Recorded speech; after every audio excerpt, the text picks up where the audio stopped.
chatter outside too. All right, well, I think I'd like to get started. So, Carrie, are we live and we are unmuted? Thank you very much. Today is August 27, 2019. We are starting our regular city council meeting at 7 p.m. It's actually 7:03 p.m. Please join me for the Pledge of Allegiance. And will somebody please step outside and let them know we are doing the pledge? Joey?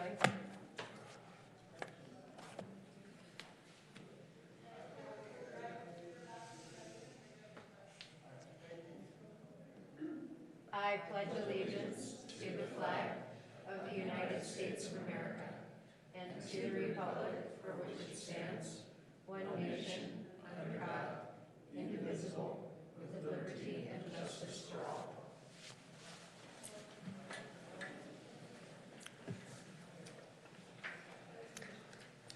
Six 1 minutes, August 13, 2019. Is there a motion? I so move. Thank you, Mike. Is there a second? One second. Thank you, Karen. Discussion? All those in favor? Aye. Motion passes 5-0. Mayor and council reports. I will go first. I was lucky to attend several meetings with several of you, so I will be brief to give you the chance to give your perspectives on the meetings. We are getting a new policy intern. Will you step outside and tell them to please take the conversations down the hall or out the door? Thank you. We're getting a new policy intern from the high school in the mayor's office, and Karen was who introduced him to me. What's his name? Ty Martinez. Ty Martinez. And so hopefully we can put him to work. If there are any policy itches that you've been wanting to scratch, get in touch with me and we can set him to do some research. He's on the debate team and he would love the experience. So let's use him. I was involved in the interviews for housing director, for assistant city manager, and for attorney. Joel and I met with Cara Dorenrand regarding fire mitigation efforts along the creek. I went to Salt Lake City for the interim, and I was pleased to be joined by Mike and Karen. Attended several meetings while I was there, one with President Adams, in person the LPC, that's the Legislative Policy Committee, part of the Utah League of Cities and Towns, of which I'm a board member. And then also a very good meeting with the Chief of Staff for the Governor, Mike Maurer, Vicki Varela, who is in charge of the Utah Office of Tourism. She's the director. And Tom Adams, he is the director for the Office of Outdoor Recreation. And we had a very good conversation about the steps that Moab is taking to try to mitigate the impacts of outdoor recreation, our recreation economy, our tourism-based economy. And we talked about the steps that we're taking, and we talked about our partnership with the Governor's Office of Economic Development of GoEd, and gave them the opportunity to share their support of what we're doing. And they do intend to be legislative advocates for us with the legislature, which is a big deal. Also, there was a group of us that met with the county to talk about overnight accommodations so that we were all on the same page. We are a unified front as we talk to our legislators, in that we are just getting organized with overnight accommodations and other measures to deal with our increasing tourism. Attended a Zions Bank meeting where Joel and Rachel, our finance director, sat with Alex, and we're actually going to go over the later tonight in the meeting our what's it called, help me out here, the where is it, debt policy. Thank you, with Rachel. So fortunate enough to sit in that meeting as that data was presented and analyzed, and then also sat in a USU property meeting to talk about whether or not the city was interested in furthering the conversation about being an interested buyer of the existing USU policy, property. And in that meeting, Tawny and Mike also joined. So rather than me ask the council, I'll let one of you guys take that when it's your turn to report, and that's it from me. I don't have much. I just watched the ULCT meeting on August 21st online and partook in one of the interviews with the assistant city manager with other council members. Thank you.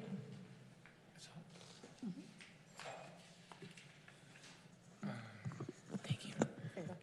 Yeah, thank you. GWSSA, the county's water agency, had an audit last week, and they were very proud of the fact that they've only lost 6% of their water in their culinary pipelines, which is a pretty good number. I think it compares very favorably what we do here.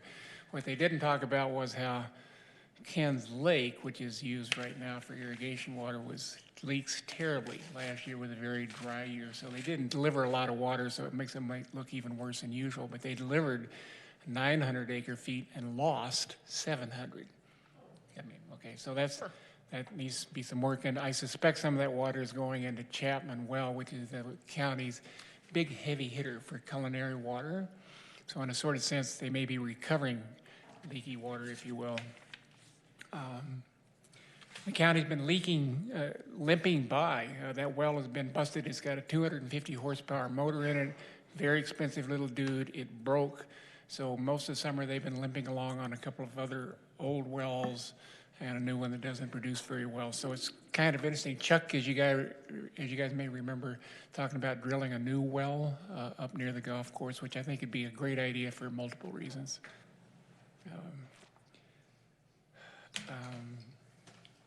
So I also went to the interim sessions. Thanks to all of you guys for introducing me to much of the stuff that's going on there. It was kind of an eye-opener for me because you kind of see fiscal conservatism prevalent out there, I'll put it that way. Utah is rightfully proud, I think, of being fiscally conservative over the years, except when they're not. Okay, and one example where they're headed, I think, down the wrong road is the Lake Powell pipeline.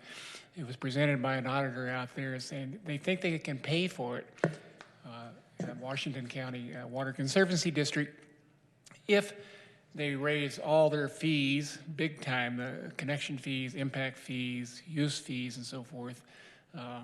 For example, the water use fee was to go from under $1 for 1,000 gallons, I guess it was, to $4 a gallon. Okay. So if they raise all the fees big time, and the population triples in the next few decades, and all those people, despite the increased fees, water just as much as they are now, then they'll have enough revenue to make ends meet. And if they don't have to pay the interest on the bond, which is substantial. So it's a pretty dicey thing, if you ask me, and if they don't make it, then the rest of the state will be left paying to pay the bill, and it's something I would rather not do. So there was that. And Wasatch, they talked a lot about Wasatch Front growth, 3 to 5 million people. And basically all the so-called new ideas that came out of it were kind of amounted to more roads and denser housing. And to me, it's more of the same. I don't think they're going to get anywhere with it. They do have a quality growth initiative. I was happy to see that Ashley Kornblatt was a member of that, as was Randy Day. And they have a whole $3 million to spend this year out of millions and billions being sent on real estate out there. So it's really a pittance. So I'm kind of sorry to see that and wish they could do much more than that. They use that to buy open space and that kind of stuff, which is great. There's just not enough of it. And I guess I'll stop there. So. Thanks, Mike. Tawny? Yeah. One thing that Emily and I neglected last meeting was, prior to last meeting, I kind of stumbled upon a letter from the United States Conference of Mayors that was being signed by, it ended up being signed by over 250 mayors, and the letter went to Senator McConnell encouraging him to pass the gun legislation that the House passed back in February. It wasn't any new legislation, it was just it was just what the House had passed, which included universal background checks and red flag laws, among a few other things. But Emily was able to sign on to that letter, so that made me very happy because we were only one of 2 mayors, I think, in Utah that signed on. Last I'm Monday- representing. Yeah, you are. Last Monday, I met with one of our candidates for Assistant City Manager. We had a very good discussion, and I look forward to seeing that little project to its fruition. I also attended the HASU board meeting. It was generally, and they were very fast. I got to stay for the whole meeting. It was generally admin information. The land trust was going to the county council for the approval of their infrastructure loan. After some negotiation with the placement of one building, some of the current residents were not very happy with where that one was sitting. And then we also discussed the MAPS project, which we will get to a little bit later in our discussion. And I went to the Utah State University meeting where we discussed where we were offered right of first refusal, I guess is the best way to put it, for the current property.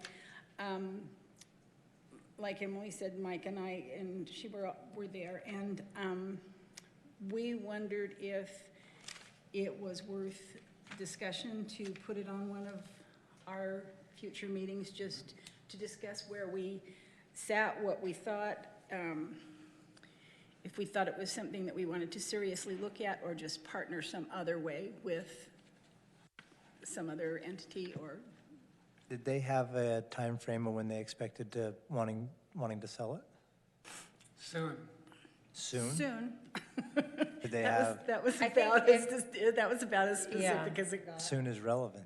They do have an appraisal, which they shared a copy of Okay. with us. And yeah, I would like to see it. I mean, I was out of town and so I couldn't I think attend, it's but I would okay. very I can much, forward it to you. So I'd like to look at it. Okay. Oh, yeah, yeah. 3.8 million for 3 acres.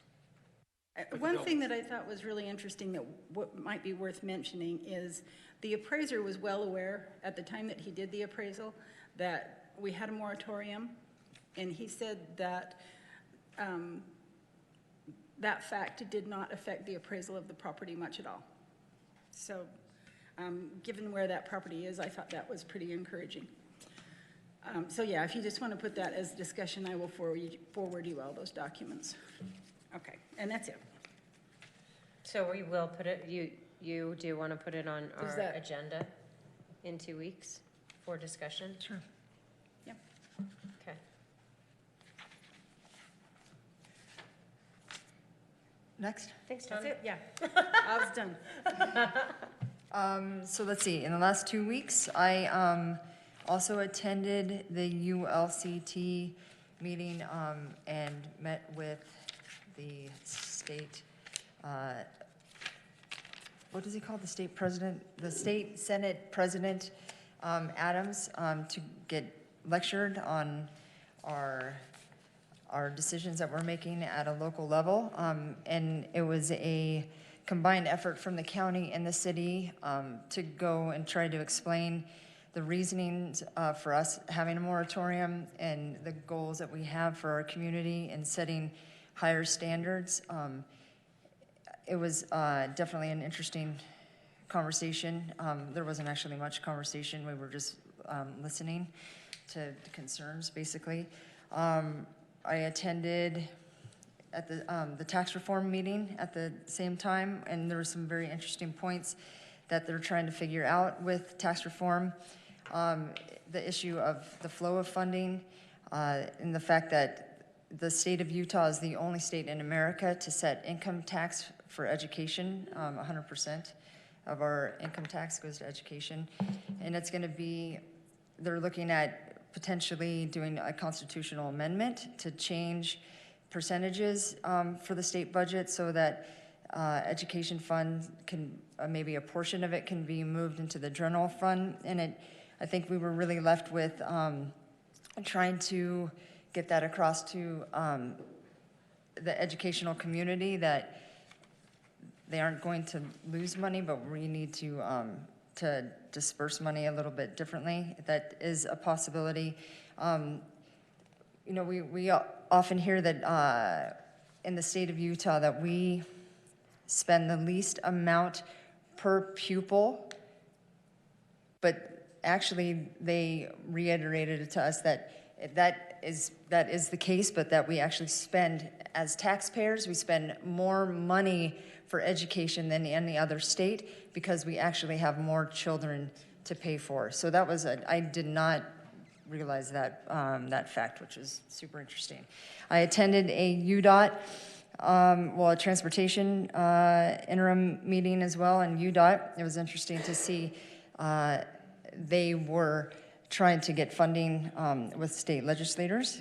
So it was a different change sitting on the opposite side of the table, and they're trying to purchase, the aeronautic program is trying to purchase 2 new airplanes.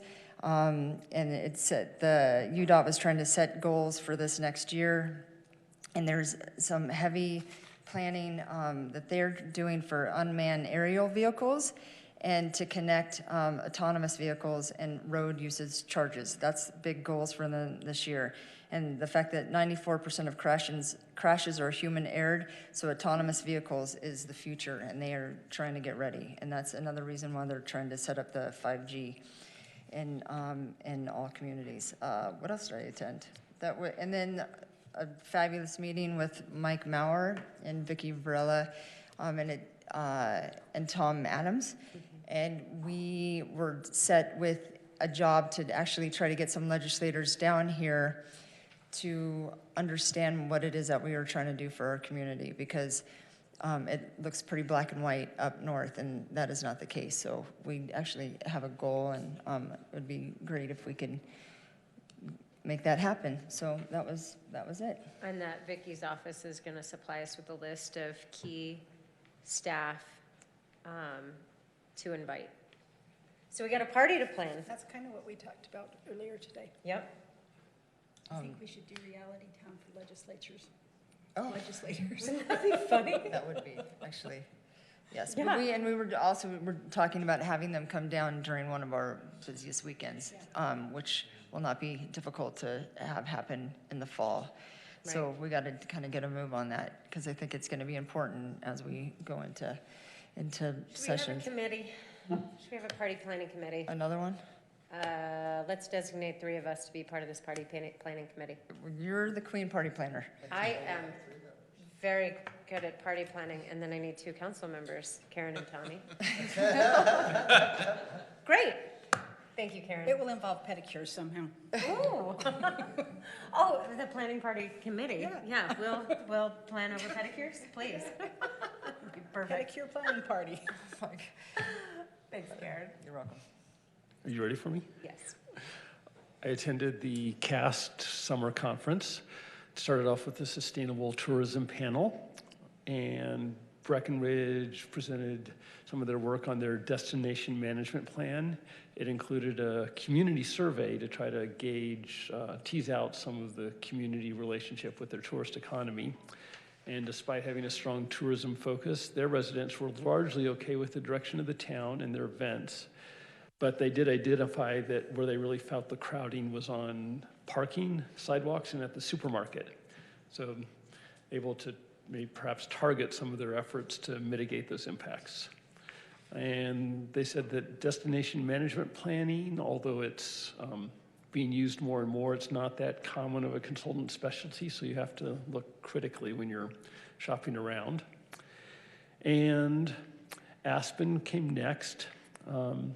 And they have a parking app to help folks find open spaces, because their parking is even more constrained than ours.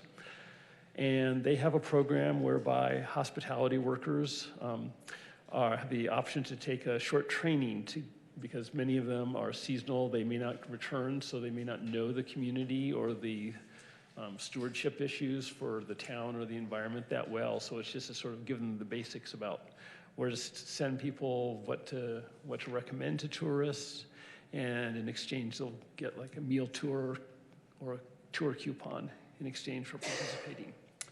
They're looking at their travel carbon impacts. They're trying to have more direct flights, and they're also encouraging their vehicle rental places to have more electric vehicles, and working on more shuttles.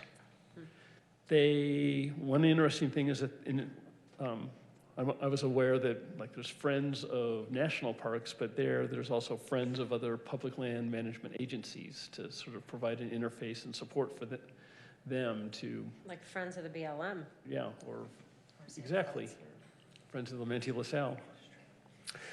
And they do visitor surveys every 2 years to really try to understand the evolving characteristics of the folks visiting them, how many are repeat visitors, how many are new, what their responses are, so that they can really understand the interface and relationship that they have with their visitors. That's a city that? Yeah, that's Aspen. Okay. And then the Colorado Tourism Office, they have a Care for Colorado campaign, making core principles of visitors not harming the outdoors or themselves into little bite-sized ads. They have a formal partnership with the Leave No Trace organization so that local tourism offices use the Leave No Trace materials. And they have a development program to help emerging destinations clarify their vision and focus. It's competitive, and it comes with a starter implementation grant as well. So helping to develop other places to disperse the many visitors that want to come to their state, like ours.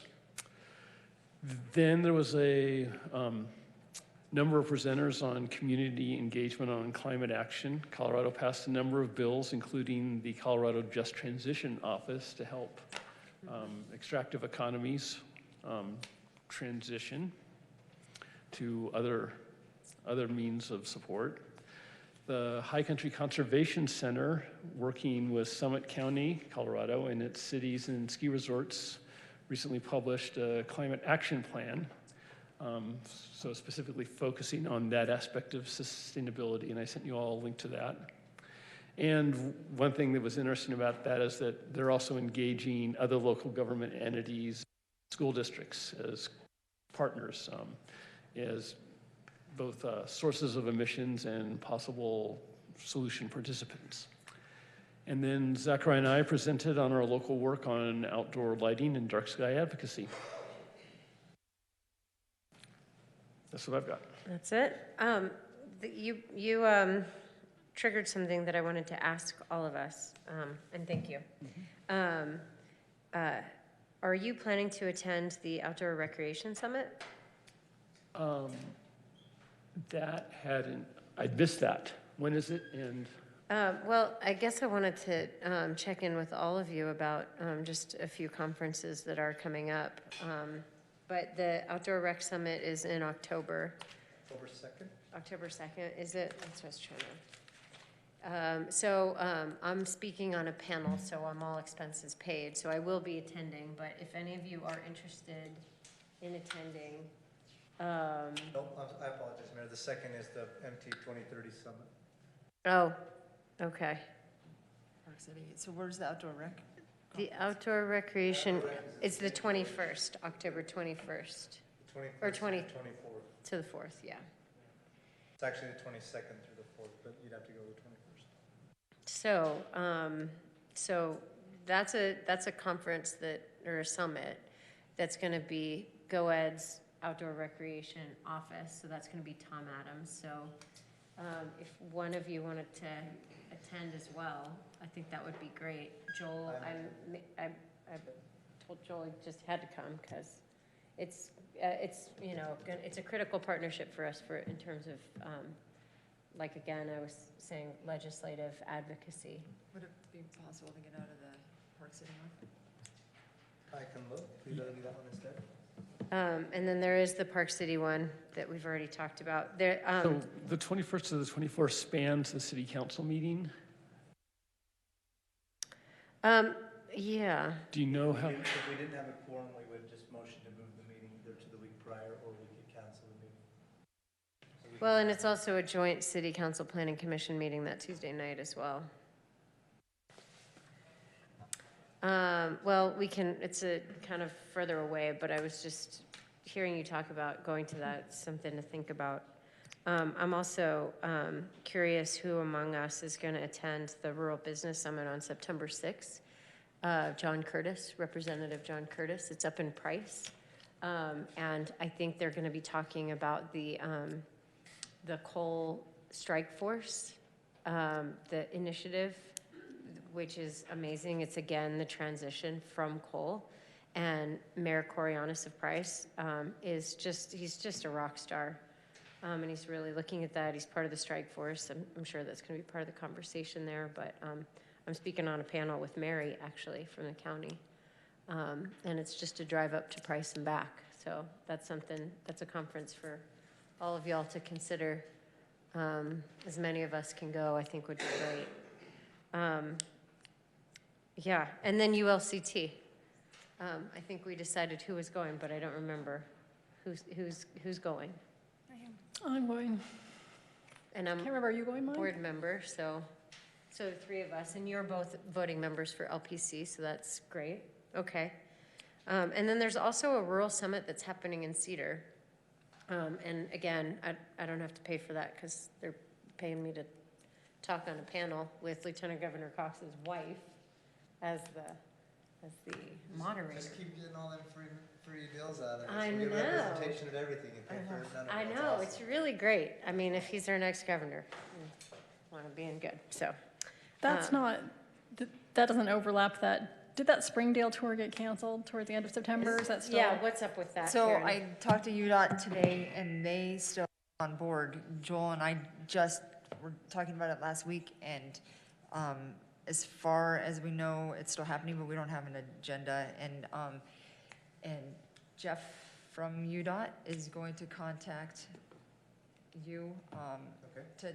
so he can put what he would like us to tour and Awesome. do. And then we just have to get in touch with, And that's September 26th, correct? yes, and if we, I mean, there's so much going on. Yes. I'm probably not going. I could go to that. Yeah. Unless you really just want us all to be there. I'm probably not going either. I know you were like, put it on your calendar. You're always good to go because you don't count as a quorum. I know, it's true, it doesn't matter. It's one more body we You can just throw huck out. me in the way back Well, like that's my good. parents No, that's did good 'cause it's when I one- was it's growing another up. person that we can Youngest throw of in 6 kids. Doesn't that in? So we'll talk with the city manager in Springdale and tie that down, because, because there's county members who are planning on going. Uh-huh, Curtis Wells Right. wants to go, Evan is interested in going. Zachariah. Yep, so, And then you said you're going, Kaylin? I could, yes. I haven't signed up for some of these other ones. So. And then who else? Ronnie was thinking about Ronnie. it. Oh, it's okay, that way you guys won't have a quorum. Oh, It's okay if we have a quorum, I'll notice. That's, Oh, I that's just true, need to know if we you are. could just notice it. It's okay, it'll keep costs down that way, that's fine. Yeah, I was just noticing, I think there's also in my email, a John Curtis October 8th meeting. Yep. Invitation we got from the county, so. And that's him just coming, he's just gonna be in town, so he thought he'd pull the city and county councils together for just an hour meeting. Tawny, I already talked to Tawny because I'll be out of town and she'll, I don't know, welcome him on our behalf. I think it's at the county, they're planning to be at the county, so. Well, then Evan's in charge. Yeah, Evan's in charge. Okay, moving right along. Administrative reports. We're on item 8 of our agenda. I feel like I've been talking since 6. You have been. I won't be long. Again, I just want to remind you guys, on September 19th at 9 a.m., we're having the ribbon cutting for the new road that goes out to the new campus area, out across the Mill Creek Extension. Can you repeat that date, Joel? September 19th at 9 a.m. can we get An invite? please? Absolutely. Who's cutting the ribbon? I don't know that. That's a great question. I'd ask Lisa, but she's home watching this on television tonight. I too attended the interim session, and I appreciate them taking the time to talk to us rather than just reacting towards us. And it goes a long ways to have open dialogue, and I appreciate the state for giving us that. And I look forward to going up at the other interim sessions and showing them what we're doing as we continue to move forward with our overnight accommodations and continue to work with them in the league to solve Moab's problems long-term and make this city awesome and keep going in the direction we've been going for the last 2.5 decades, because it's an awesome city and I'm really proud to be a member of it. And so I really look forward to the opportunity. Walnut Lane, we continue to work on it. We continue to reach out to our partners through land exchanges and try and keep working a way to start our development. We are also looking to open a hole on the property as well, to go that route as well, to maybe build on site. We're still looking at that. We should have the burn trailers gone this week. We have signed an agreement with an individual who is going to remove them. And so hopefully this week the burn and that mess is cleaned up and we can take the fence down and open that little part of that area back up. And we'll keep going. I want to thank my staff on Walnut Lane, because they are really kicking butt on it and they're not hesitating and they're really taking a lot of pride in it. And it is so outside the lane of normal for what we do that they could easily have this attitude of, this is not my job description. And then none of them do. They're all really excited about it. And sometimes I have to be like, we had a meeting this morning, schedule it in a couple of days. So it's really good. Reminder that our next meeting will be on September 9th because of the league. So it will be on Monday, not Tuesday. And also a reminder that I am stilling you guys for a work meeting that day, and it will be a longer one. It won't be an hour. So we'll get you out notice, but I think we're looking from noon to 3 or noon to 2. Noon to 3 is what I think we're looking at. It's going to be a longer one. Gulp. And we are having we're going to have all of the Public Works Department will be here and engineering will be here, and we're going to go through the infrastructure and those things we kind of talked about in the sewer meeting in the work session tonight. And we're going to provide you guys the information of the status of our infrastructure so you guys can see it. It's probably fine if we skip that. I think that's the LPC day. Does that matter?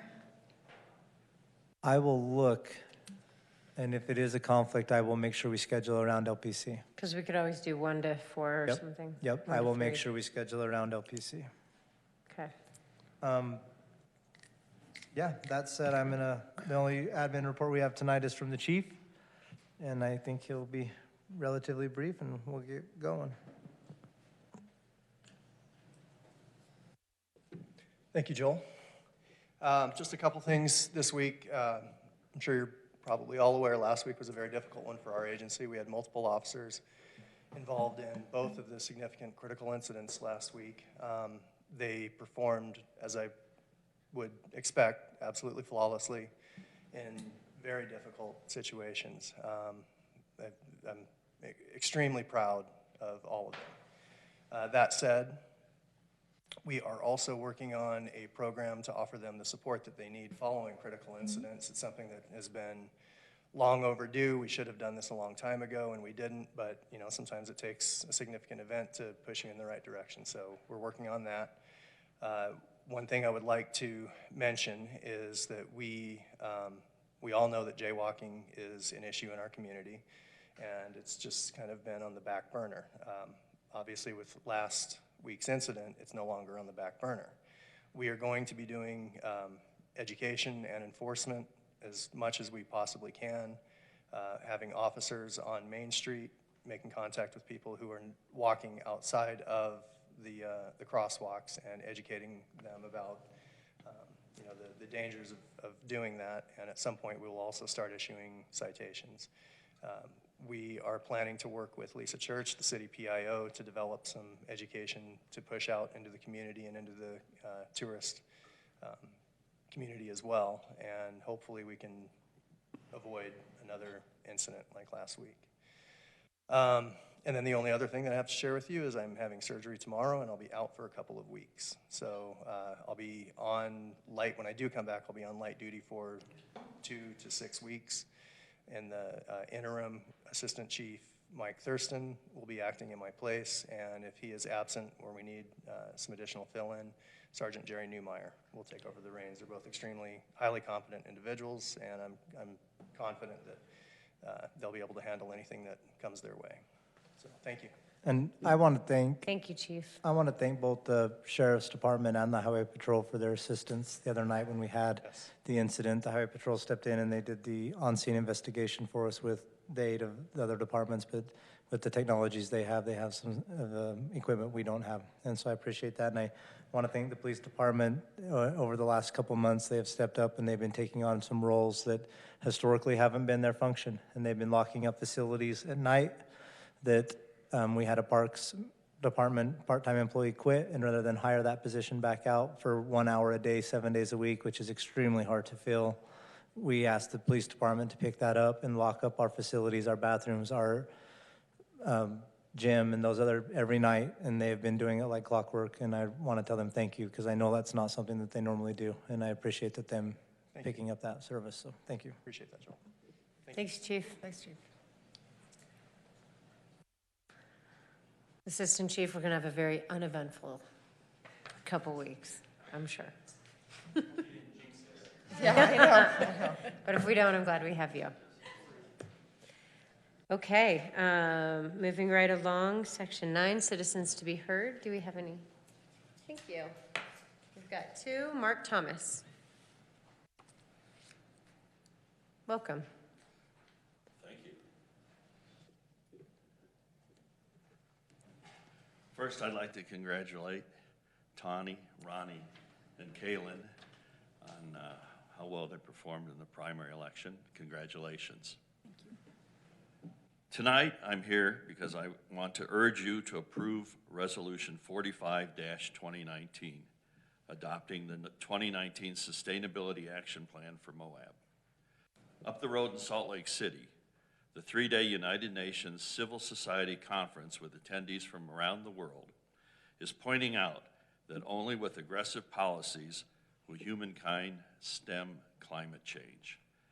Many of the conference discussions have centered on the UN Sustainable Goal number 11, which if achieved, would make cities inclusive, safe, resilient, and sustainable by 2030, while increasing access to renewable energy, affordable housing, transportation alternatives, and green spaces. In fact, one panel yesterday was titled, Local and Regional Governments Leading the Way to Sustainable Communities. Moab indicated a desire in 2017 to lead at the local level in combating climate change and fostering sustainability by adopting a resolution calling for the transitioning community-wide to 100% renewable energy by 2030, plus significantly reducing over time greenhouse gas emissions. To get there, initiatives including lighting retrofitting, citywide recycling, bike sharing, dark skies, and participation in the Watts Smart Communities program are already underway.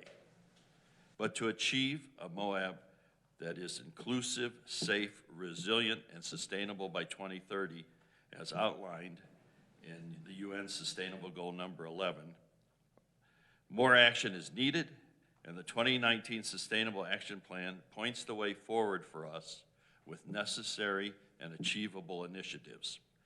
Therefore, I employ the City Council to adopt Resolution 45-2019. Thank you for hearing me out tonight on this agenda item. Thank you. Sarah Melnikoff. I also want to talk about sustainability, and I wanted to remind, nobody's here who was there at the time. In 2007, I created a petition that was signed by hundreds of people in the community before the word sustainability was in common usage, calling for a recycling, conservation, healthy community specialist, highlighting the fact that it would save the city a lot of money while encouraging the public to do healthy things that were good for the planet and the community. including green spaces, protecting wildlife, protecting domestic animals, encourage green business startups, encourage recycling citywide.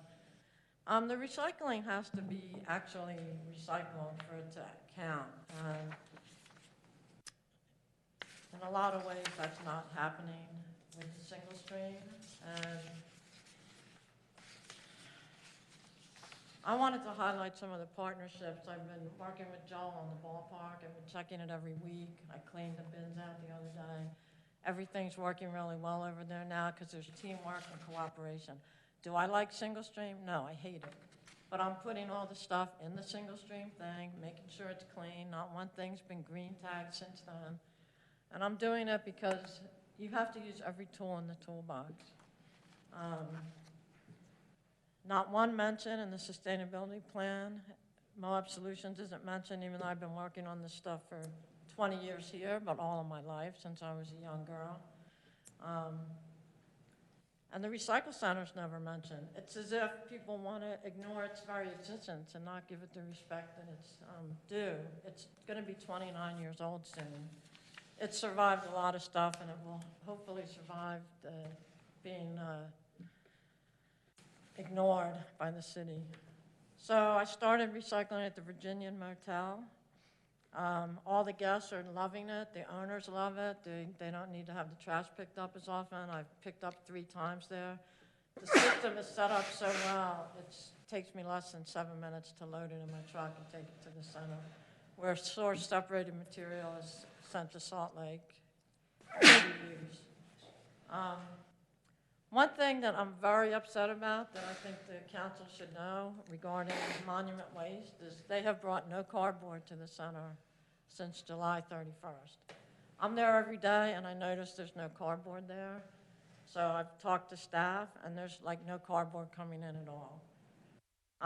Back in 2003, I learned when Bob was running it that the haulers have this threat, you know, if you don't give me the pricing I like or charge me at all, I'm just going to withhold. And that's sort of a blackmail that's been well known for decades. I think it's a horrible way to treat the recycle center. And I talked to a highly placed staff member that I know at Monument, and they said the people there are actually laughing. Oh, the recycle center just bought this expensive new baler and we're not going to bring them any cardboard. Like it's something that's funny. You need every tool in the toolbox. So Monument doesn't take shredded paper. The recycle center takes it, boom, that's perfect. So I just encourage you to try to tell people about working together because, for example, the 3 to 7 that everyone so dutifully puts in their single streams, that's getting landfilled up in Denver, according to a broker who was just there and talked to a senior staff there. So it's like saying, oh, the dog went to the farm when it's suffering and dying on the roadside. I mean, it's great to feel like you're doing something that makes a difference, but it counts when you're really doing something that makes a difference. That's why our center, which is at its best shape ever, thanks to the new management and staff, deserves some respect, deserves to be at least included in a sustainability recommendation report, because we can work together. That's the only way we're going to solve the climate crisis or any other crisis. So that's my little piece. Sorry if I raised my voice a little. Thank you, Sarah.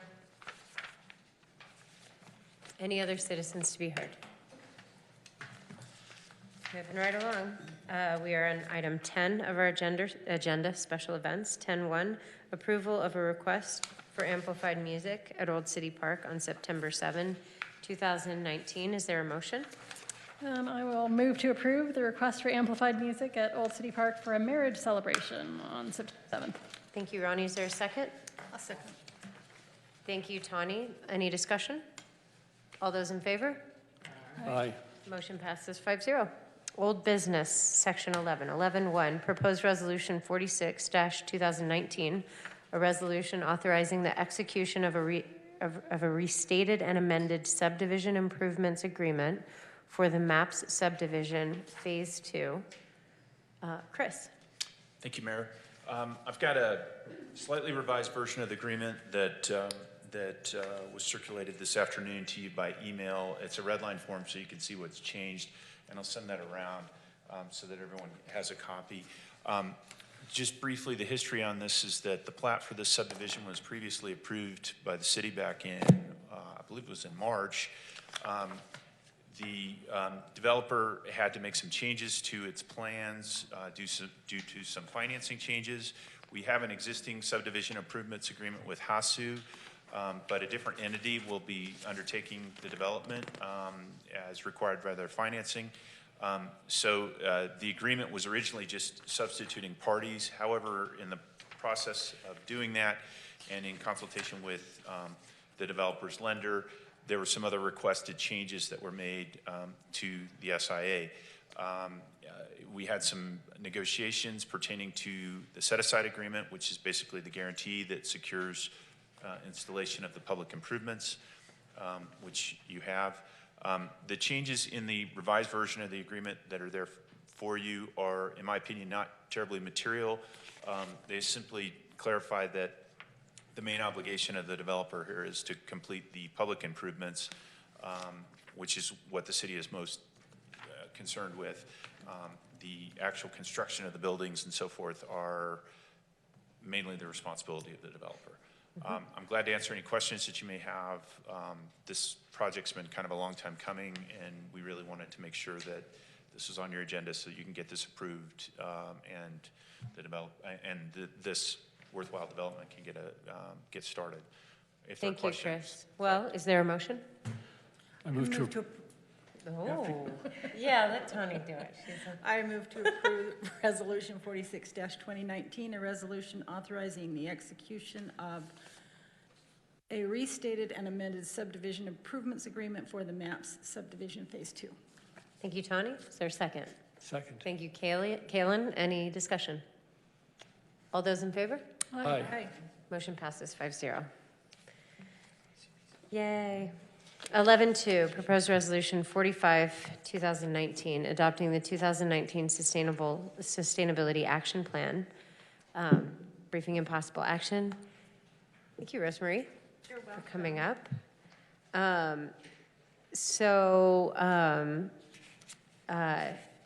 We've had the report before us.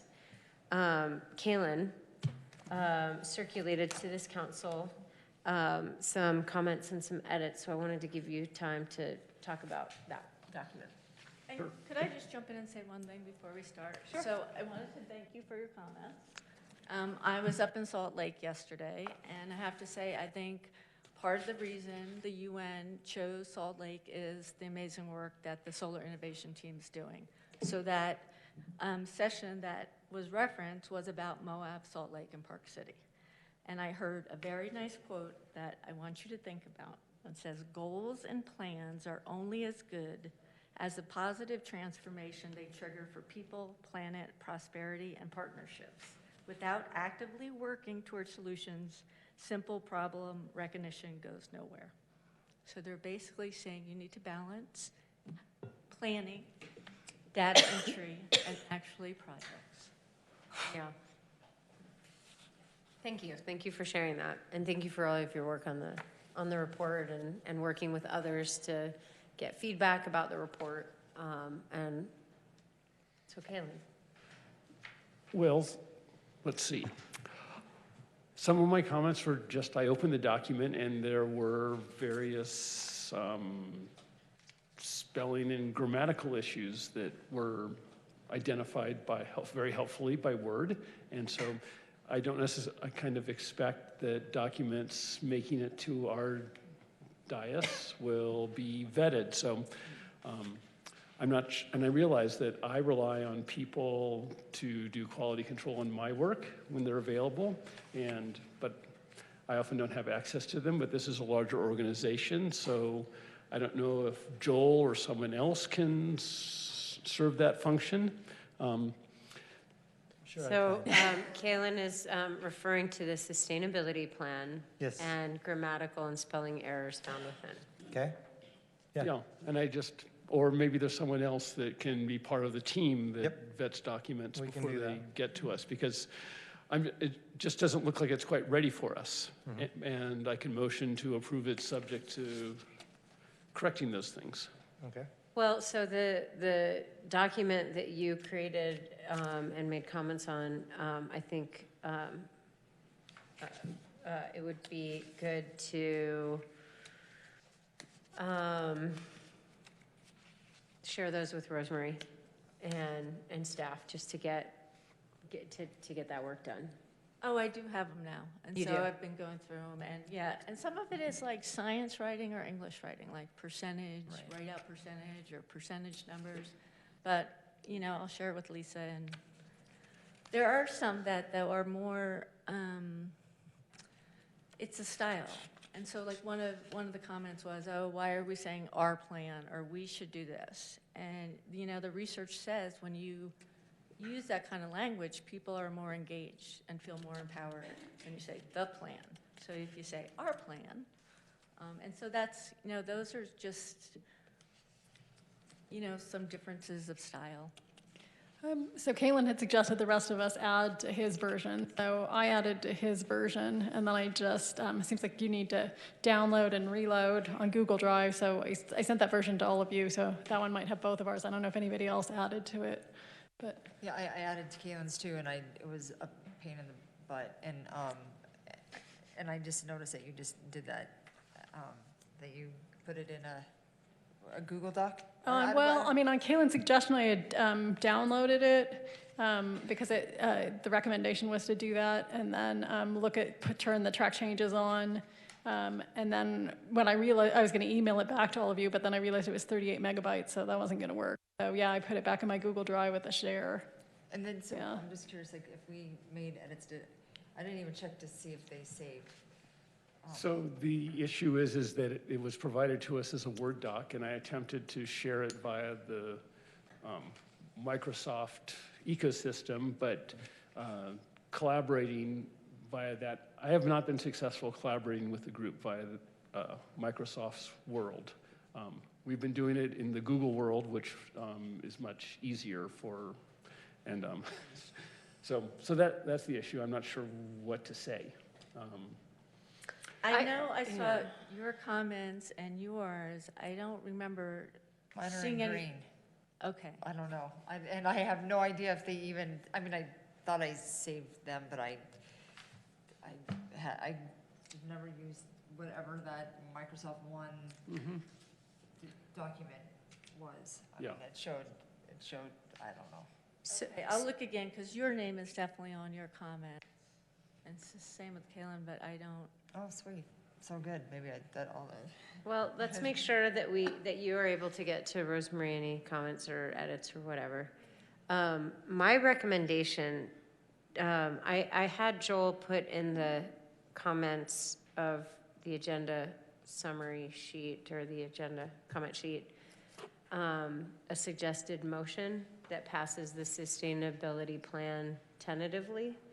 And in that way we can pass it, but we can flesh out the edits, and then we can finalize it. And the mayor and I, when we were discussing it with Rosemary as well, it'll allow us time to flesh out the edits and make those changes, but also as we attend the Park City Summit in the 1st of October, which is only a month away, we may want to incorporate some of that into it as well. So my suggestion is we adopt this tentatively, and then we hold it until the second meeting in October and see, or maybe the first meeting in October, and see what we get at that meeting and see if we want to encompass some of that into it. Does that sound reasonable? I mean, it's pretty much a living document, right? So we Yeah. can add to it or change it at any time. Absolutely. That's fine. I just want to take a minute to thank Rosemary, because I really realize one of the big reasons we have this before us is we've been going along on our way, coming up with, well-meaning initiatives. And I mean, it's great, we've made some progress on some, but some have sat there in writing without much progress because there was nobody, who had the time or the direction to make sure we were meeting benchmarks. So, I mean, I really appreciate how huge this is in terms of giving us a document to follow, to meet. And my one concern moving forward would then be, I assume, and correct me if I'm wrong, that the next logical step with this is for us to understand as a body what different elements of this would cost, so we can really figure out how much money we can put towards it, but then also figure out which, which things are going to be prioritized over which things. So that, am I thinking the right way that Yes, that's the plan. Okay, but thank you, because, yeah, so much a better place that we're in now. So I would entertain a motion. A bit of discussion before we do so, if I Oh, may. yeah, sure, sorry. So I just wanted to offer, I don't think a bad technical editor. Next time, if you'd like somebody to make a pass through it for these kinds of things that Kayla's talking about, I'd be pleased to do so. Okay. And maybe that would help. Rosemary, I mean, I hate for you to feel like we're coming down on your work, because it was a ton of work, and it's been a very long process. And it just seems like it's just I was going to have a slide of Groundhog's Day, but some people didn't think that was funny. Oh, my God. I do. Yes, So I Rosemary, feel for you. I'm sorry. This is a council that, I mean, it's just like, if it's a document that's going to go out, it might as well, make sure Well, that and we it's talked all about it edited. earlier as well, that our role as staff is to present you guys policy, and you guys are adopting it, and it'll be your name that's forever associated with it. So we understand that as we bring it forward, we want you to change it. We want you to adopt what you want it to be, because as I and Rosemary were talking about it earlier, 10 years from now, when people pull it out, they're not going to associate it with Rosemary. They're going to look and see who was on council and who passed it, and how did they vote. You guys, these policies are yours to own. So as we bring them forward and we present them, change them as you guys want to adopt them, because long-term, they're yours, and that's how they'll be remembered. Well, I'd really like to see a buddy system in place for staff that are presenting policy, whether it's a resolution or an ordinance or a plan, have a second set of eyes, like Agreed. a dedicated editor, and whether that's the assistant city manager or attorney or whomever, that we have sort of that dedicated person that documents pass through before they come to council, that would catch things like grammar and spelling and just freshen it up so that we're having policy conversations and not punctuation Okay, conversations. we can handle that. All right. I think I have the motion in front of me, so tell me if this sounds wrong, but I recommend we adopt the City of Moab Resolution Number 45-2019, a resolution adopting a tentative 10-year sustainability plan. Thank you, Ronnie. Is there a second? second. Thank you, Kalen. Any further deliberation? All those in favor? Aye. Motion passes 5-0. Thank you so much, Rosemary. Thanks. Passed. 11.3, update on the City of Moab 2019 and 2020 Administrative Work Plan. We're doing a little bit of catch-up here. Joel and I had a conversation, we met about this item in particular. We never did finish approving our administrative work plan, and now we've got a new city manager with a new management style, and this was a working document that was created by our former city manager. And so I wanted to give Joel the opportunity to reflect and come back to us as a council, his thoughts about the administrative work plan. And as we know, tools are important, but how he feels about the tool so that we can move forward for the remainder of this year and set up expectations for next year. Yeah, so this kind of come up because on the last agenda, we had a couple amplified noise requests for Old City Park, and we had a Oh, couple. no, administrative I work know, plan. yeah, I Oh, okay, understand. okay. Oh, But- yeah, sorry. Noise? Yeah, amplified noise. But we had a couple of you come forward and say, can't you guys just approve this? How come we're approving this? And didn't we approve that in the park policy? And so we kind of stopped and started digging back through some of the stuff that hadn't been done. And so we come across the park policy, which you'll see on there next, and we come across the administrative work plan as well. And so we decided these were some things that we probably needed to dig back out and work through a little bit and figure out they were half ideas that had never got fully fleshed out. On the administrative work plan, it got presented to you guys, and it kind of got worked on in a council meeting, and that's not how I would prefer to do it. It's just not how I prefer to do it. And so I put it back out there for you guys to look at and kind of get re-familiar with and see where we were at with it and get an idea of the things we had done. And there's quite a bit on there that we've checked off over the last year. And I think staff and former city manager David Everett did an amazing job. And there's a lot of things on there that I think we can just clean up and they can be taken off and we can retransfer new items on there. I think it's a great tool that we can use from staff and we can use towards working with you guys. It was more directed by the administration in previous to me taking over, and I think we kind of want to change that organization a little bit. And what we're proposing and what I would like to do with it is go through it with staff, take off the things that we've accomplished, put on some things that we would want to change and do and what we think are important, and put our priorities on there a little bit.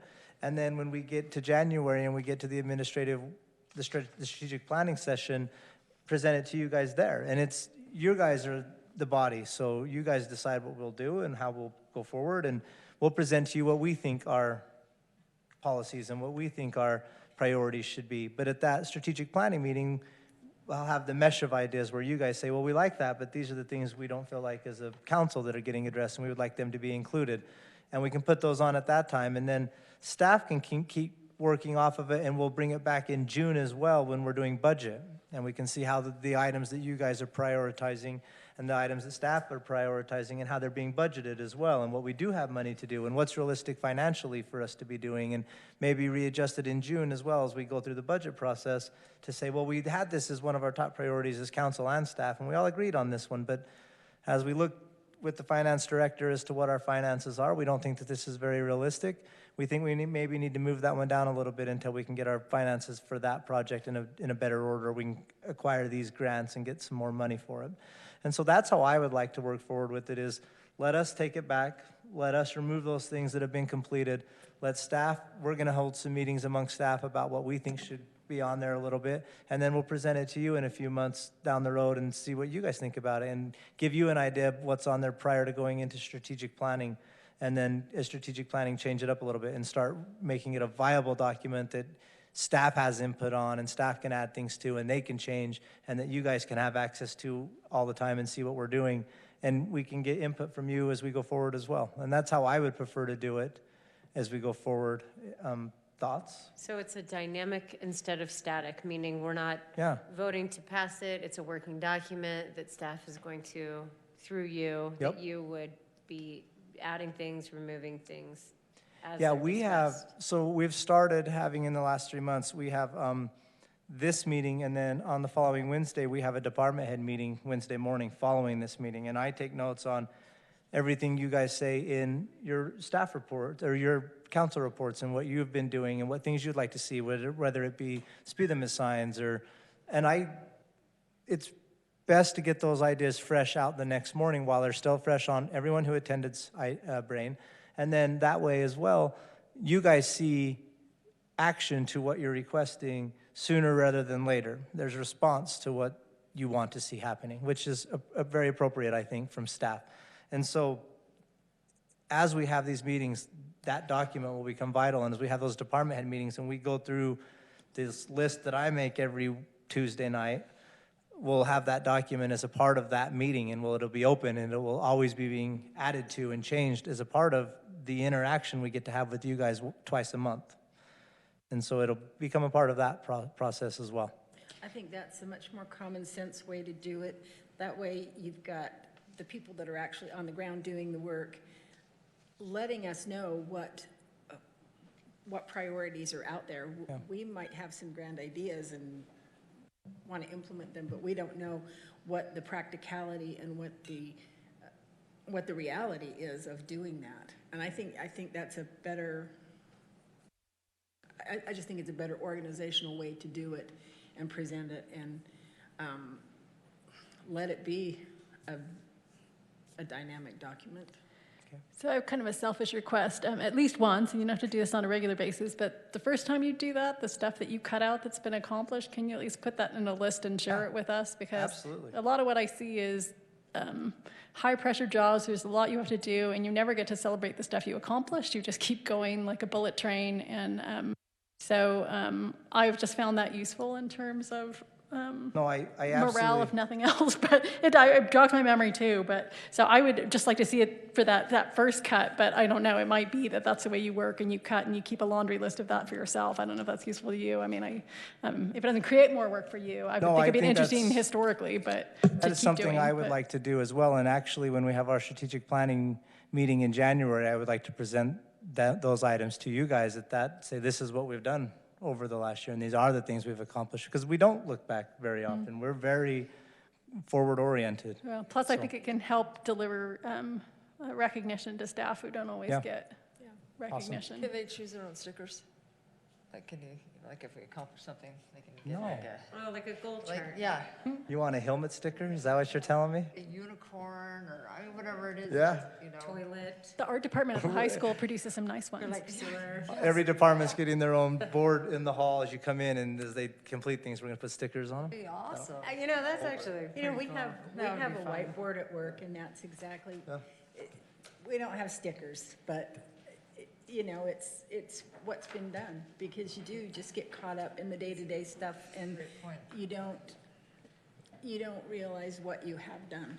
But I do want to make sure that, I think that the administrative work plan came out of a tension between city manager and council, where council was saying, we've got some stuff that we need to work on. We've got some policies we want to implement. We have some projects that are really like critical that, you know, we ran on as platforms or priorities for our campaigns. We want to see some things happen.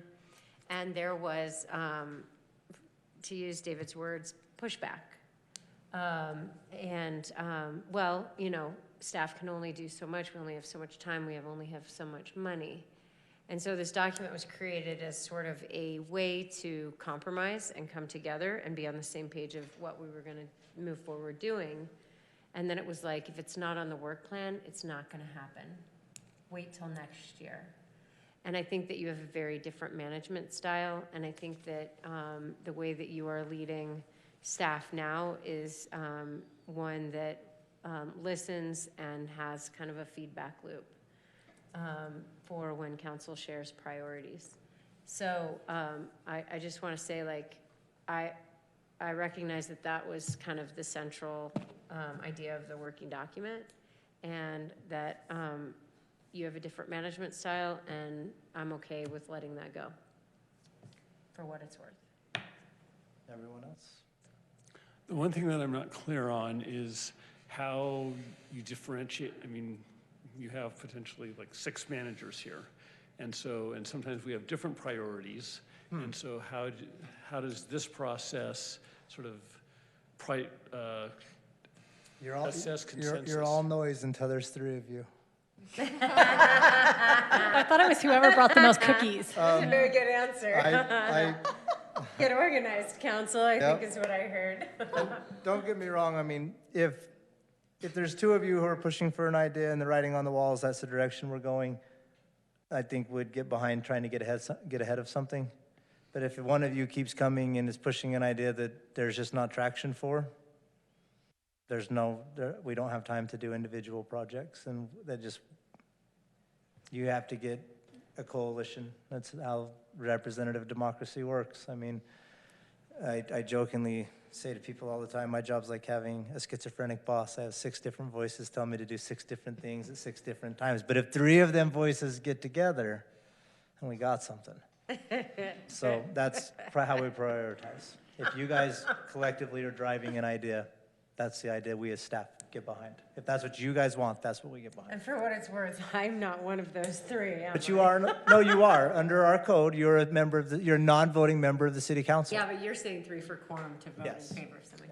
And part of the intention of the retreat is to try to streamline that and make that transparent internally as well as to the public, as opposed to one of us then trying to corral 2 others via individual communications. In all the years I've been doing this, you guys are the least city council I've ever had that tries to approach me one-on-one to get me to do things.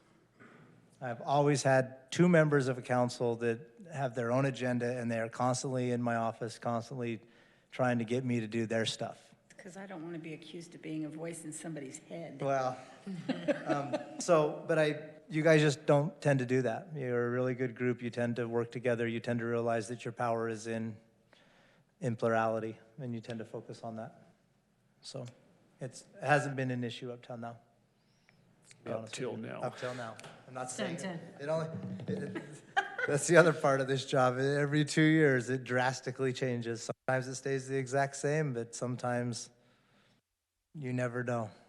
It Okay. can be completely different. So that was a good discussion. Unless there's anything further, let's move on to the Parks Policy document. Okay. So 11.4, update on the administrative guidelines for the use and reservation of city-owned property. Yeah, so this one, Specifically, a discussion regarding Parks Policy. this one I think is something I'm going to ask you guys to approve at some point. I don't think it's anywhere near there, but I did want to drag it back out, especially after we had the amplified noise issues, amplified sound issues that we had last agenda. I did want to drag it back out, get you guys to start looking at it again, get you to start thinking about it again. We as a staff are going to meet on this, and we're going to try and hone it in a lot more and then present it to you in a much more completed idea rather than try and go straight to you guys to get the idea. And we're open to whatever changes you guys want to make, and we'll go from there.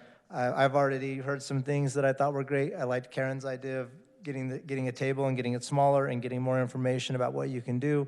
Staff saw that. They instantly said, that's a great idea. Let's get that table finalized. Let's get that on the webpage. And people can just look at it, and they will know right out the bat without even having, because Carmela and Jamie over to Public Works field calls every day, multiple calls a day about what can I rent? How can I rent it? What can I have here? And I just think that getting that table hashed out is a much better idea, and getting that online so people can access it and go from there will cut down our calls and our interaction with them a lot. So, but this is something that I don't feel comfortable as a staff unilaterally making some of these decisions. I think that there are things that you guys need to come to terms with and tell us what you want. Right now, we don't allow dogs in the parks and On the grass. on the in grass. parks. They are allowed on the sidewalks. So it's confusing when we yeah. say dogs aren't allowed on the parks. They are. They just have to be on the paved surfaces, much like the Park Service. And we as staff are more than happy to support that idea, honestly. Except we already agreed as a body that Lions Park Yeah, on the but grass with a leash Yeah. is. And if that's the idea you want to go with, we're happy to support that idea too. What I'm trying to get at is we're more than happy to support the idea of no dogs in any of the parks anywhere, as long as that's what you want us to do. I am more than happy to have our animal control and our city staff tell people that, but they need to know that they have your support in doing that, because people get really upset when you tell them they're not allowed to have their dogs in the park. And if we're going to be kicking people out of the park for having dogs, we just want to make sure that that's the policy you guys want us to be implementing. Well, unless we've changed a policy, that is the intent, I think. Yeah, absolutely. Can I just ask you, if somebody called today or tomorrow, what version are you working off? Are you working off this 10/4/2018 shared document we have? Or is there a place, like if somebody called me tomorrow and say, what are the park policies? What document do I send them to? Because part of what's been unclear to me is. That's why this is important. That's why this is important, because we Yeah. don't really have one. And so what you're working off right now is historical precedents. You're working off what they have historically done. And that's fine, but I literally have one animal control officer who does it one way and another one who does it another way, and there's no real rule for me to point at and say, A is wrong and B is right.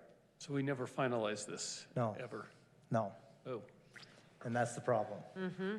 So Mayor, may I? So if you change it at Lions Park to allow dogs, I'm totally on board with that. I just need to know what you want. Got it. And we informally did that. We got to a point in the document, staff was gonna clean it up and bring it back to us, and they never did. Yep. And so we've been in this limbo for quite a while. And so just, sorry. Well, I'm sure you'll get to it. I was wondering what your suggestion was then, since we only made it partway through the document, and there are questions on it that I guess we didn't get to yet, and there are probably some that we have to add.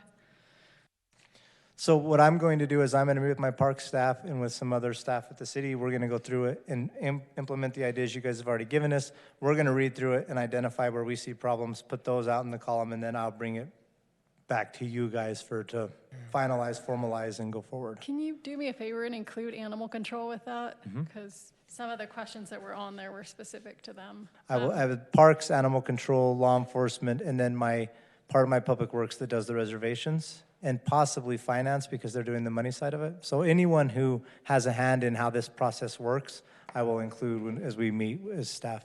Most of my questions are already on there, but I had written down two to share with you here because I got a question just today about whether there are amplification limits, just because I guess the amplification that's been going on at Old City Park for the most part has been fine, but recently there was an event that seemed pretty loud, and somebody just asked me, you know, are there any limits? And I was guessing and probably had that fit into the noise ordinance, but anyway, if it's just something, that might be one thing to look at. And then I know a lot of us got this question recently about slacklining at Old City Park, and a number of residents were going to come back with that question, but I also didn't know from some information I got from Carmela if that was kind of a non-starter from the insurance company, and if we should be telling residents it's probably not going to be expanded, or if that's something you guys will look into. Something I'm going to look into. I'm going to talk to Darren about it and meet with the trust about that very issue. It seems overzealous to me. I mean, I was a city attorney for 6 years. I have assessed risk. I didn't allow a city I worked for to install swings in a park, but swings are a lot more dangerous than a slack line. I mean, swings are launching kids into the air 15 to 25 feet and 20 feet from where they started. I mean, and I caught a lot of flack for being the anti-swing guy. Well, I want to just offer, for any council member that wants to try slacklining, I will take you. I will set up the slackline, and I will offer that. There is a group in our community, a group of slackliners, professionals. They get paid, that are sponsored, and they're a user group too. So Yep. I just want to. So I have every intent of making sure that group is recognized, and we have places for them as well. To your first question, the time limits, it's the time limits on amplified noise? Oh, I think it wasn't time, although, you know, in that shared document, you'll see there were time questions we probably still haven't resolved, but one of it was actually about, I think, volume. By amplification limits, they meant. So we could do decibel requirements where you could actually measure it. I would prefer to have if you're going to go that route, I would prefer to have something we can actually have a quantitative effect. You can actually pull out a decimal rating and say it's too loud, turn it down. If we're going to go that route, I also would prefer to get times in there. We are going to bring you amendments to the section of our code next meeting that regulate alcohol on public property. And the same thing, the times are kind of all over the place. They don't really line up, so we're going to clarify that. We've already worked through this code with staff. And it's only half there. It allows for public events, but not private events. It's a mess. And so we've really tried to clean it up. It's pretty much ready. I mean, it will be on your next agenda. The park policy is going to have to be in line with that as we go forward as well. Ronnie, thank you for your comments. The only other thing I'd like to add, Joel, is all this is great. I'm all for it. The website idea is great, but don't make a knowledgeable person like Carmela too difficult to access from the outside by phone, because I just know when I call up companies, and for me, your call is very important to us, but we were going to refer you to our computer site, you know, and you just want to go. You want to kill somebody. We're not going to do that by no means. If the phone rings, a person's going to answer it. But I think that's, yeah. If a person out there wants to start online, they'll be able to access the information. If a person still wants to call, they'll still get a person. I think that's great. Okay, so I think we're all clear on how we're moving forward with that. Thank you so much, Joel. On to agenda item 12, new business, 12.1, proposed resolution 44-2019, establishing a debt policy for the city of Moab, briefing and first review. We're not making any decisions tonight, but Rachel has a 7-minute presentation to give us an overview, to explain a little further what was in our packet. Thank you, Rachel. Okay, I've got my timer set 7 minutes. So I know that the debt I'm doing policy- this for Tawny. Thank you. You're the one that has to go home tonight. No, the debt policy was lengthy. It was 23 pages, although I do want to point out that about 7 of those pages were definitions. So as you were reading through it, hopefully that made it a little easier to digest. I just want to take you through really quick the debt management policy, just kind of an overview, starting with our history. This happens every time. I get it queued up and then it freezes up. There we go. As we talked about this last year in the budget process, previously we have done a pay-as-you-go approach, trying to pay cash for as much as we could for capital projects. That keeps our debt load and our debt ratio very low. However, it has led us to somewhat neglect our infrastructure because we haven't been able to utilize large capital sums in order to do upgrades and replacement. This is the first time that the city has ever looked at adopting a formal debt management policy. What's worked previously with the pay-as-you-go is that we carry very low debt payments. This graph might be familiar from our budget process, but you can see in 2018, that's when we took on the loan for the water reclamation facility that was around $14 million. Prior to that, back to 2005, that's actually when our most current debt began, and that's for the city center and also for the aquatic center. This just shows the balances of the loans that we currently carry, all of which compared to our revenue and our operations is fairly low, the exception being the WRF loan. What didn't go well with that approach is that our infrastructure requires regular investment to make sure that it's maintained at a level that is functioning, as well as replacement to extend its useful life. Our revenue streams are committed to operations as well as capital maintenance, and operations have grown over the last 5 years, and so we've fallen even farther behind in our infrastructure. And also our reserves have been declining because previously, as we were using that cash to pay for capital projects, the last several years we've also been utilizing those reserves to pay for operations. This is another graph from our budget process that just shows you for the general fund balance historically used for capital projects versus use of for operations.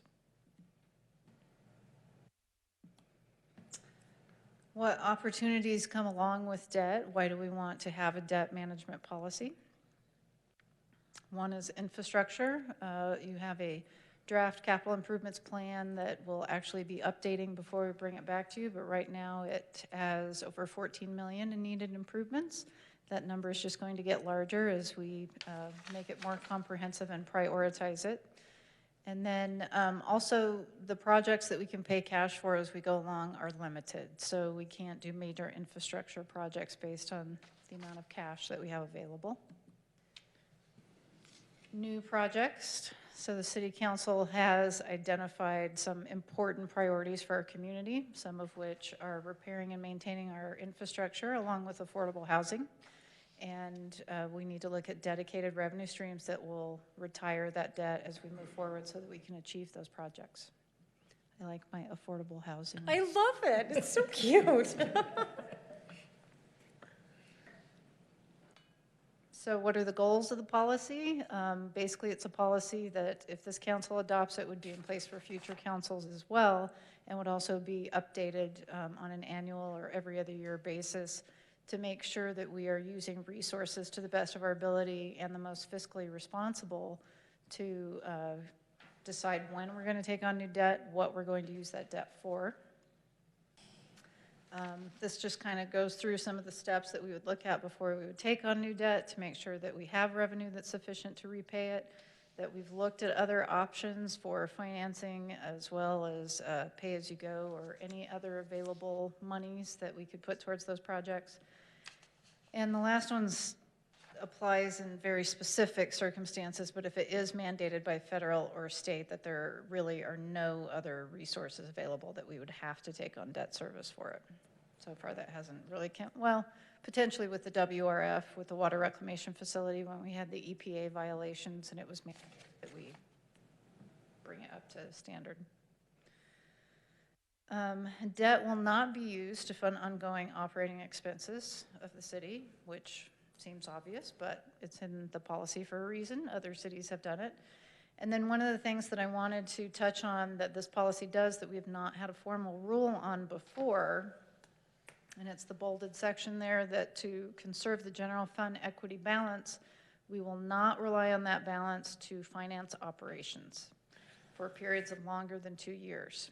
So this last budget process, you may recall, we had to take close to actually over $1 million out of our general fund surplus or reserve to fund operations. So this basically will draw that line in the sand that we cannot do that for a period of longer than 2 years. It's not a fiscally responsible policy to fund operations out of our fund balance. So that is a formal policy that would be adopted once this debt management policy is in place. So going forward, in 2 years, we would have to be at the point that we would not be funding any operations out of our general fund balance. And then the last bullet is just if it's a development project that we would make sure our policies and procedures, which generally, I think the general plan would apply to that. Mm-hmm. Strategy. What is our strategy? Why would we take on debt? When would we take it on? How would we take it on?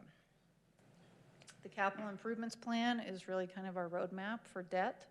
So we would want to ensure that we have an updated capital improvements plan, that that capital improvements plan ties into a financing plan, and also we need that capital improvements plan so that we can make sure that our user rates and our impact fees are supporting our operations in those enterprise funds in water and sewer.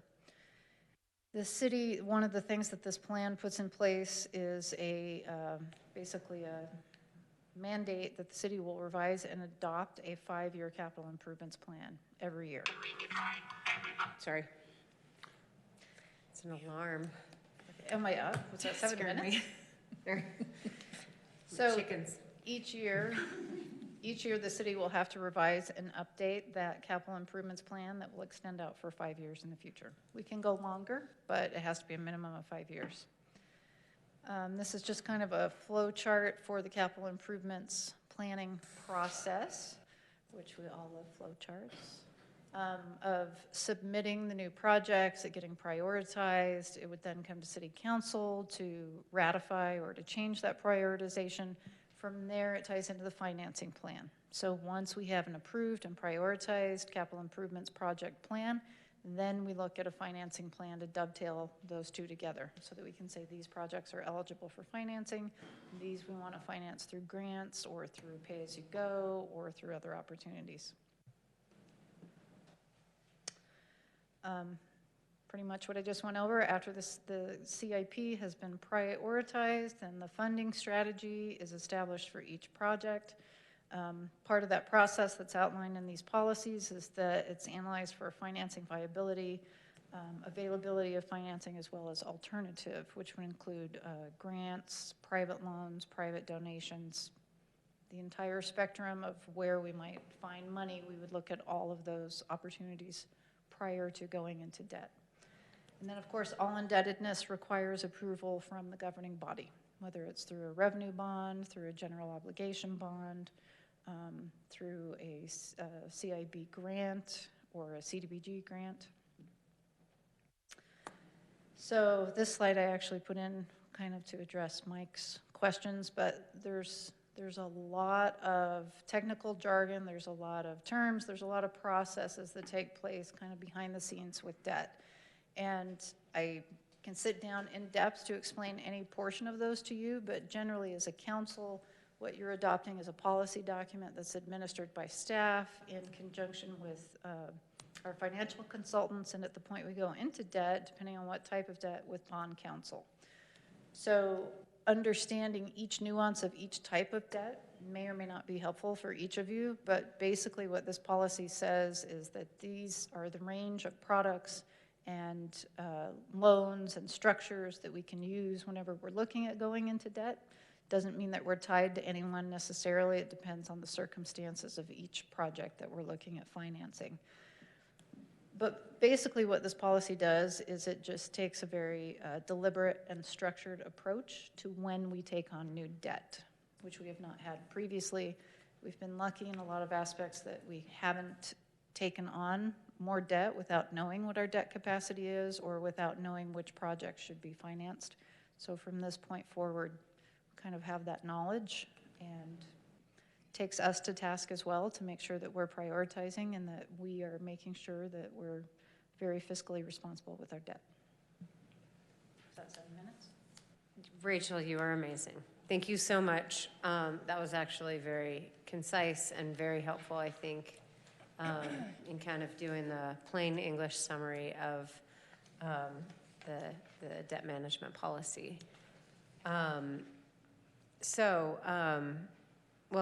Does the council have Q&A? I just have one. So do we, I mean, we score very high when it comes to getting bonds and borrowing money. Do we score lower because we don't have a property tax? It depends on the type of financing that we're looking at. And actually, our financial consultant said that adopting a debt management policy improves our score because not many municipalities do, and that is actually something that will raise our rating. Depending on what type of financing we're looking at, we are restricted. We cannot get a general obligation bond without a property tax. So I think it kind of comes back to the sewer rates discussion we had at 6:30. You were able to get bonding and funding for your sewer plant because those are enterprise funds, and you could raise those rates and balance those rates through those funds to show your income to pay it. So in that scenario, it didn't hurt you. But if we're trying to get bonding for roads or things that are not a part of an enterprise fund, yes, it absolutely hurts us.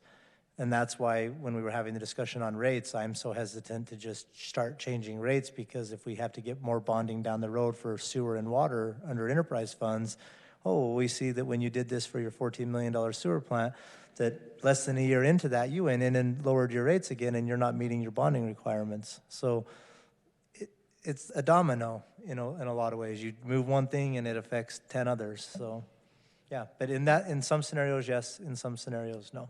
Okay. And I will say, outside of the enterprise fund, the revenue stream that we rely on for operations and for debt retirement is sales tax. So when you look at this graph right here, the yellow and the red are both sales tax. Blue is enterprise fund. So that is your revenue stream for anything that's not water or sewer or stormwater. Thank you, Rachel. So what are the next steps? The next steps, and it talks about it in the agenda summary, but it has gone through legal review with our attorney. Alex Buxton with Zions Bank has also reviewed it and made just a couple of suggestions that I incorporated, and then our auditors have reviewed it as well. So the next step would be to adopt it, and then we will start on the staff side going through the prioritization matrix of the capital improvements project plan, which will probably take us at least a month, I'd say, and then bring that back to council for adoption, and then we'll move forward with a financing plan. And at that same time, we're going to start looking at our impact fees as well, and expanding our impact fee table to include more than what we're currently collecting on, because we should be collecting on parks, we should be collecting on public safety, we should be collecting on any new growth, should be paying their fair share for the things that this citizens of this community have paid to expand and grow for 100+ years. And people are moving in here and they're purchasing and they're buying into these systems that exist. And I'm a newbie. I've only been here a year, but I'm more than happy as a new member of your community to pay my impact fees when I get here. And I bought a newer home and I paid impact fees as a part of my purchase price. I'm more than happy to pay it to have the benefit of what you guys have established here, and everyone else should as well. And so we're going to start expanding that pool as well as we go forward. I had just one comment. Social impact bonds are another type of bond that are not really illustrated in the debt management policy. Maybe because it's just like bond is a bond, but I didn't know if it would be worth it to put it in there, just to kind of remind us that it's another option. And there's a whole machine in the state of Utah with the Sorensen Center that they're being so innovative in how they're connecting investors to municipalities. It's probably worth it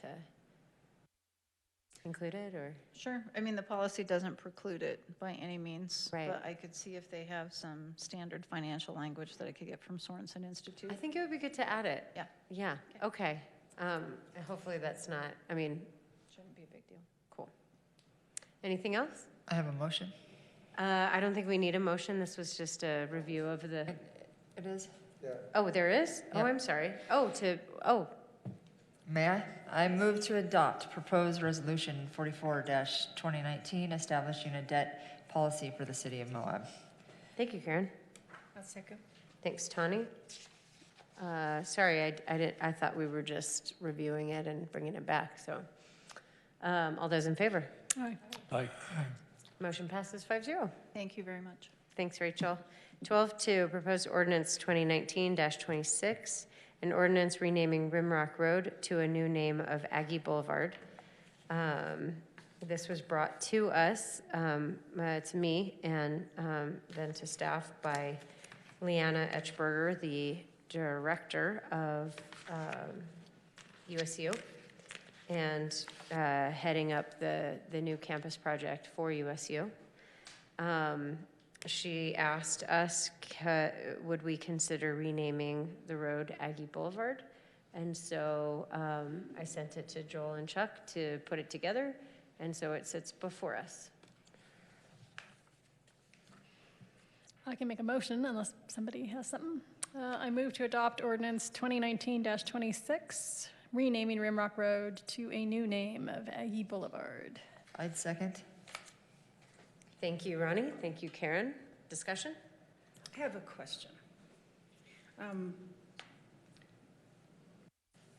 Rimrock, the new road that's built, I am assuming it's going to connect into Rimrock up closer to the rim? And we're only renaming the city's portion of that road, not the county portion. Is that correct? That is correct. We don't have the authority to rename a county road. Just wanted to make sure. One question I have, I presume that USU representative is here and this name change is comfortable with her? It was her suggestion. Okay, I thought so. I'm just checking. Yeah, it was her exact request, Aggie Boulevard. Okay. So my understanding is that USU is making good progress on their new campus. So there's a number of other landowners are up there, so I'm pleased that the primary reason we're building this road, or in my mind, is to support education up there. So this seems like an appropriate renaming. And there's a lot of Aggies out there, not just in Utah. Like This when is I did true. a search, like it seems like USU has been successful in getting some other roads renamed in Utah as well as other agricultural land-grant universities. So maybe someday the Moab Aggies will have their own unique addendum to their name as a differentiator. We can help with the Moab-specific branding.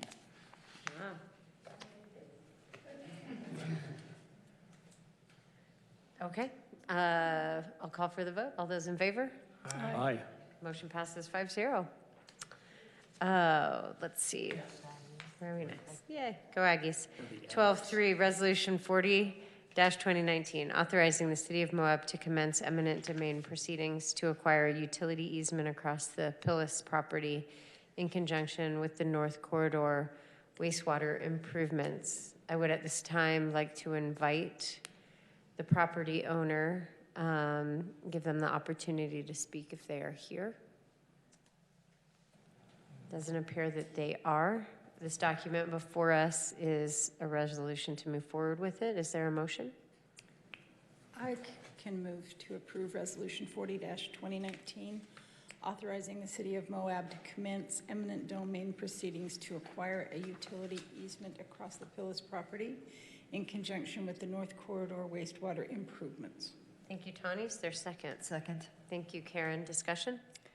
I just wanted to thank the staff for all of the information in the packet, because I had a wee cow when I saw it in there, because I thought, oh boy, that's a lot. But I have to say, I learned so much about eminent domain, and thank you for doing a good job of explaining what it is and what it isn't, and why we're even having this motion. There was a lot of information, and it was very helpful. And I think it's important to note that as a council, we aren't taking this lightly. We know that this is a big deal to the city and to property owners, and we're not doing it lightly. But the information that we have been given is that it's a necessary step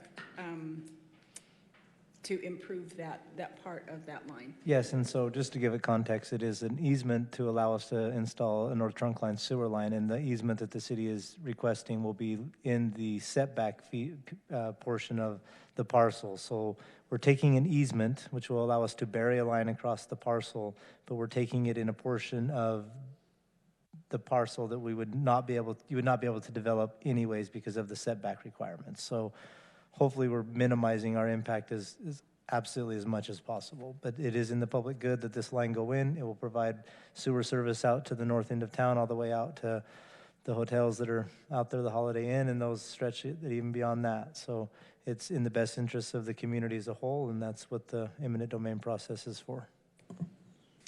And Mayor, I just wanted to add one thing just for the record. We did invite the landowner to be here tonight. We notified them by mail, sent by Federal Express, and delivered to them so they could come in if they wanted to address the council. I haven't heard anything from them, but I can say that we've satisfied that requirement in the law so that the landowner had an opportunity to participate. Okay. And lastly, there were 11 easements that needed to be acquired by the city, 9 of which were negotiated and done without having to go to this process. It's these 2 that are the remainder. Thank you. Well, I'll call for the vote. All those in favor? Aye. Motion passes 5-0 and 12-4. Resolution 41, 2019, authorizing the City of Moab to commence eminent domain proceedings to acquire a utility easement across the Moab Lodging LLC property in conjunction with the North Corridor wastewater improvements. Again, I would like to invite now the landowner and give them the opportunity to speak if they are here regarding this agenda item. And it doesn't appear that the property owner is here. And again, Mayor, landowner was notified in writing more than 10 days prior and had an opportunity to be here, was invited to be here. Thank you, Chris. Is there a motion? I so move. Would you like me to read the Thank whole you, motion? Mike. I'll take that. Is there a second? Second. Thank you, Karen. Any final discussion? And also just to point out that on both of these parcels that the current compensation is being offered. We're not just taking property. I mean, this was calculated at Yes, anytime today's rates. Absolutely. Anytime we try and use the eminent domain clause under the 5th or 14th Amendment, we have to provide for fair market value. We're not allowed to take property. So anytime we have this impact on a parcel owner, landowner, we have to pay for our impact. Yeah, thanks again for providing all the information. It was helpful to me to understand all the property owners' rights, but also that you guys put all that information in there about all the free services available to them. If they need advice or they need more information, all the things they can get from the state. So that was helpful to understand that part as well. Yeah. Thank you. All those in favor? Aye. Aye. Motion passes 5-0. 12-5, canvass of the Moab primary election. The canvassing of votes. Go ahead. Joel. Well, if my computer will pop it up there. There it is. Need a simple motion accepting the canvass of the primary elections from August 13th. I have a hard copy if any of you would like to look at it, but it's there in front of you as well. Is there a motion?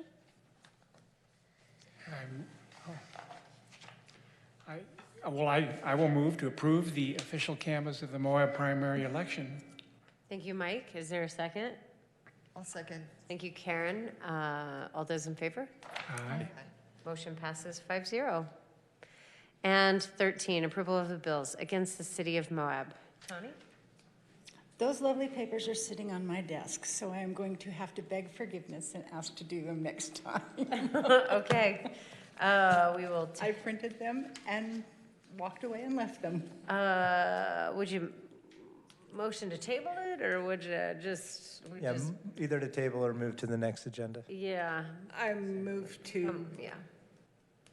move approving the bills to the next agenda. Okay. Thank you, Tony. Is there a second? I will second.